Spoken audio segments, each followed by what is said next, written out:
दोस्तों, अरुणाचल प्रदेश सिर्फ एक बॉर्डर स्टेट नहीं बल्कि आज भारत और चाइना पावर स्ट्रगल की फ्रंट लाइन है।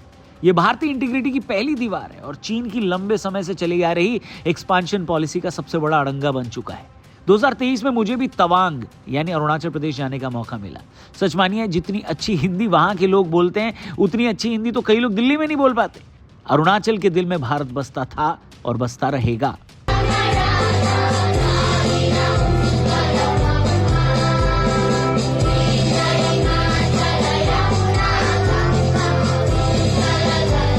अब इसी अरुणाचल में चीन ने दोबारा से अपनी वही हरकत दिखाई है। 21 नवंबर 2025 को प्रेमा वांग तोंगडोक नाम की ब्रिटेन निवासी अरुणाचल प्रदेश की महिला लंदन से जापान जा रही थी। शंघाई के पुडोंग इंटरनेशनल एयरपोर्ट पर 3 घंटे के ट्रांजिट के दौरान चीनी अधिकारियों ने उन्हें 18 घंटे हिरासत में लिया। उनका वैध भारतीय पासपोर्ट अमान्य बताया क्योंकि उनका जन्मस्थान अरुणाचल था, जिसे चीनी क्षेत्र मानता है। भारतीय दूतावास ने इसमें इंटरफेयर किया, लेकिन चीन ने माफी नहीं मांगी।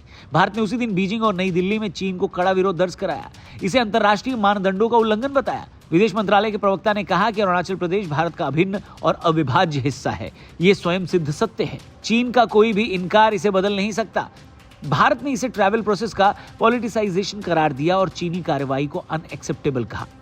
Look at my passport and point at Arunachal and say Arunachal not part of India, part of China, and basically that my Indian passport was invalid. ये घटना भारत चीन सीमा विवाद यानी मैकमोहन लाइन का नया चैप्टर है, जहां चीन अरुणाचल पर दावा करता रहता है।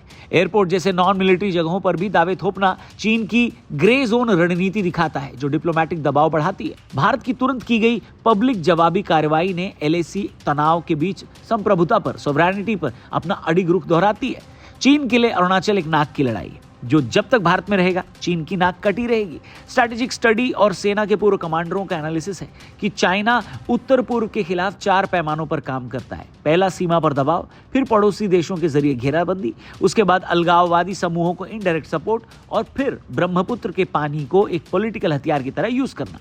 बांग्लादेश, म्यांमार, नेपाल जैसे पड़ोसियों में भी भारी इंफ्रास्ट्रक्चर इन्वेस्टमेंट और बंदरगाह और कॉरिडोर बनाकर स्ट्रैटेजिक ट्रायंगल की वजह से सिलीगुड़ी कॉरिडोर और पूरे उत्तर पूर्व पर लॉजिस्टिक घेराबंदी की आशंका बढ़ती है, जिसे बीजिंग ग्रे जोन वॉरफेयर के हिस्से की तरह इस्तेमाल करता है। पास्ट में उत्तर पूर्व राज्य उग्रवादी समूहों को चीनी सिस्टम से मिले सपोर्ट, शरण और हथियारों पर कई रिपोर्टें आ चुकी है। आज ये खेल और ज्यादा शार्प है। Social media, fake narrative, NGO network और फाइनेंशियल डिपेंडेंसी के जरिए सलामी स्लाइसिंग जैसे नैरेटिव पर काम करता है। इसका सीधा हिसाब है कि धीरे धीरे थोड़ी जमीन लेते चलो और एक दिन सब पर कब्जा कर लो। लेकिन इससे पहले कि हम इस मुद्दे पर आगे बढ़ें, आप जरा डिस्क्रिप्शन की तरफ बढ़िए और देखिए हमारा लेटेस्ट टीवी शो वायरल बात मेरे यानी रौनक के साथ। 8:25 पर हर थर्सडे फ्राइडे ये शो आता है न्यूज 18 इंडिया इस चैनल पर। अगर आपने कल शाम का शो मिस कर दिया तो ये रहा डिस्क्रिप्शन का लिंक, जिस पे जाके आप हमारा कल का एपिसोड देख सकते हो। और आज का एपिसोड देखना है तो 8:25 लगाना न्यूज 18 इंडिया, जहां पर आएगा वायरल बात मेरे यानी रौनक के साथ। फिलहाल वीडियो में आगे बढ़ते हैं।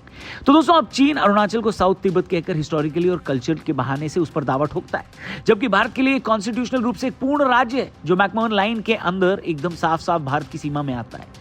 ये पूरा इलाका ब्रह्मपुत्र के अपर वाटरशेड, तिब्बत से भारत की ओर जाने वाले दर्रों और भारत की एक्ट ईस्ट पॉलिसी के जमीनी कॉरिडोर के बीच आता है। इसलिए यहाँ भारत की मजबूत पकड़ चाइना की एशिया प्रोजेक्ट की ताकत को सीधा चुनौती देती है। 1962 के युद्ध से लेकर आज तक एलएसी पर झड़पें, चीन द्वारा गांव बसाने, नाम बदलने और मैप में अरुणाचल को शामिल करने जैसे कदम दिखते हैं। और ये दिखाता है कि बीजिंग इस इलाके को मिलिट्री, साइकोलॉजिकल और डिप्लोमेटिक इन तीनों लेवल पर दबाव का परमानेंट फ्रंट बनाकर रखना चाहता है। अब इसके एक दोषी हम भी हैं। अरुणाचल, या यूं कहें कि पूरे नॉर्थ ईस्ट के लोगों पर हमारे ही देश के कई लोग अक्सर ऐसे कमेंट्स करते हैं जो अनएक्सेप्टेबल है। इसके बावजूद नॉर्थ ईस्ट और खासकर अरुणाचल के लोगों के अंदर देशभक्ति और नेशनलिज्म ऐसा भरा हुआ है कि उन्होंने आज तक चीन को स्वीकार ही नहीं किया।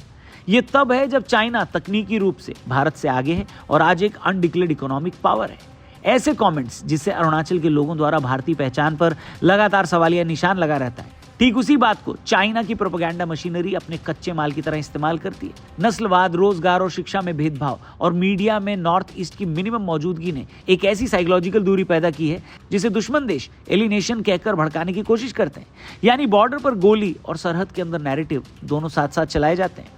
एलएसी पर पूर्वी लद्दाख से लेकर अरुणाचल तक बार बार की तनातनी, ताइवान स्ट्रेट, साउथ चाइना सी, रशिया यूक्रेन युद्ध और वेस्ट बनाम चीन रूस पोलराइजेशन के बीच भारत चीन बॉर्डर अब सिर्फ बायलैटरल मुद्दा नहीं रह गया, बल्कि बड़े इंडो पैसिफिक इक्वेशन का हिस्सा है। चाइना अपनी आर्थिक सुस्ती, इंटरनल कॉन्फ्लिक्ट और सप्लाई चेन दबाव को बैलेंस करने के लिए बाहर ताकत दिखाने की नीति पर है।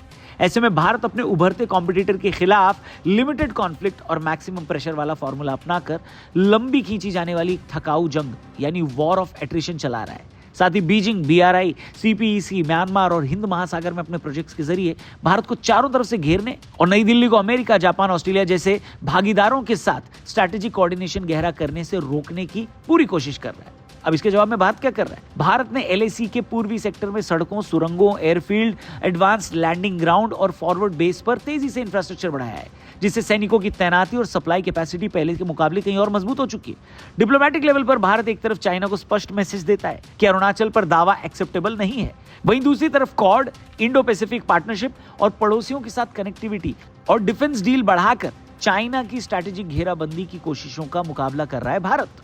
भीतर की राजनीति यानी भारत की इंटरनल पॉलिटिक्स में भी केंद्र सरकार लगातार ये दोहरा रही है कि अरुणाचल भारत का अभिन्न हिस्सा है। चीन द्वारा जगहों के नाम बदलने, नए मैप जारी करने या कंट्रोवर्शियल बयान देने पर दिल्ली का सीधा, पब्लिक और कड़ा जवाब अब एक परमानेंट पॉलिसी में बदल चुका है। लेकिन इतना सब करने के बावजूद भारत के अंदर की पॉलिटिक्स चीन को एक स्ट्रैटेजिक एज तो देती है। जब देश की संसद या देश के चुनावी मंचों से अरुणाचल और नॉर्थ ईस्ट की सुरक्षा को लेकर बयान दिए जाते हैं जो चाइना के नक्शे और प्रोपेगेंडा से मेल खाते दिखते हैं, तो बीजिंग की डिप्लोमेटिक फाइलों में भारत की इंटरनल एक्सेप्टेंस के रूप में दर्ज होकर हमारे ही खिलाफ वो सारी चीजें इस्तेमाल होती हैं। विपक्ष जब चीन के सैन्य संकट या सीमा घुसपैठ पर घरेलू राजनीति या ओवरड्राइव लगाकर अंतर्राष्ट्रीय लेवल पर ये इमेज बनाने की कोशिश करता है कि भारत कमजोर है, सरकार झुक गई है, तो विपक्ष का शॉर्ट टर्म निशाना भले ही सत्ता हो, लेकिन लॉन्ग टर्म लाभ सीधे सीधे चाइना की रणनीतिक स्थिति को मिलता है। देखिए, देश के अंदर सत्ता वापस पाने की जल्दी में अगर नेशनल कंसेंसस की रेखा ही मिटा दी जाए, जहां सीमा, सेना और सोवरेनिटी पर देश एक ही आवाज में बोला करता था, तो ये ठीक वैसा ही है जैसा कोई दुश्मन देश चाहता है, जो देश को अंदर से बंटा हुआ, बाहर से घिरा हुआ और नैरेटिव में लगातार डिफेंसिव बनाए रखना चाहता है। कई एक्सपर्ट्स का कहना है कि देश के विपक्ष को यह समझने की जरूरत है कि वो नेता तो इसी देश के हैं ना।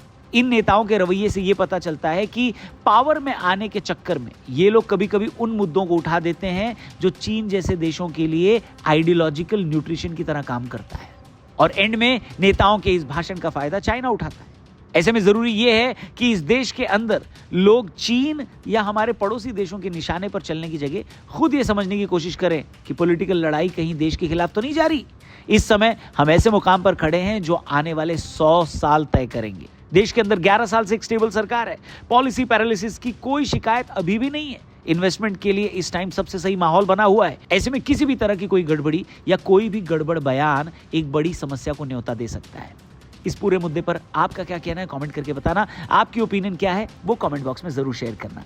चैनल को सब्सक्राइब करना, वीडियो पसंद आई हो तो इसे अपने दोस्तों तक जरूर पहुंचाना। बाकी जाने से पहले फिर से याद दिला दूं, डिस्क्रिप्शन में लिंक दिया है हमारे लेटेस्ट टीवी शो का, जिसका नाम है वायरल बात रौनक के साथ। ये आता है न्यूज 18 इंडिया इस चैनल पर एवरी थर्सडे फ्राइडे 8:25 PM।